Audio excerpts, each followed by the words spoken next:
Hello to everyone! Welcome to my channel, Adio's Kitchen.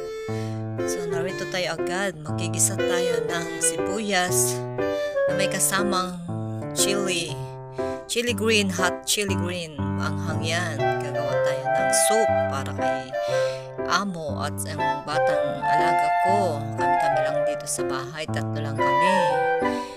Ayan, tomato soup. Isang piraso lang yan natira sa amin. Pero pagkakasyahin natin guys para sa 3 serving. Ayan. So, hayaan natin malambot siya. Saka natin mamaya dagdagan ng tubig. Ayan. Mabilis lang ang pagluto nito guys sa akin. Durug-durugin natin para mabilis na matunaw. Maluto ang ating kamatis. Dahil mag-uulam kami ng fish, fry fish, so kailangan may soup palagi si sir kasi gusto niya malagi may soup. Dahil tuwing bibili siya ng fish ay may kasama siyang mga dahon na spinach, yun ay para sa soup namin. So naibusan kami ng spinach, so ito na naman ngayon ang aking lulutuin. Tomato soup with tofu. Sarap to guys, paborito ko tong tofu. Ito, nagpakulo tayo ng tubig at yan ang ating ilalagay na tubig mamaya.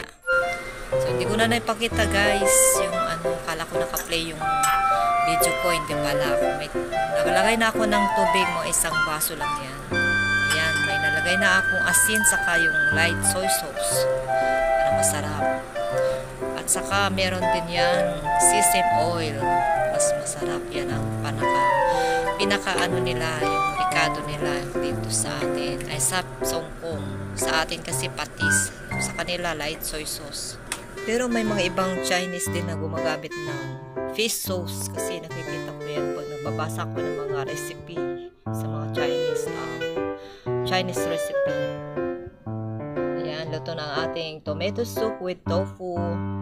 Maglalagay na ako ng sarili kong soup sa aking maliit na mangkok. Naka-ready na guys sa tabi. Dahil konti lang aking naluto, kaya konti lang aking kukunin. Pero pag marami din yung aking kukunin. Pinagkasya ko lang kasi itong isang kamatis. Kasi dalawa kasi dati ang niluluto ko. Ayan. Sa kanila naman itong mag-ama. Bata at saka si sir. So, ayan. Kailangan ko nang iserve sa lamesa kasi masikip ang ating kusina habang lulutuin ko ang mga iba pang ulam. So, bye bye guys. Thank you for watching. Subscribe to my channel.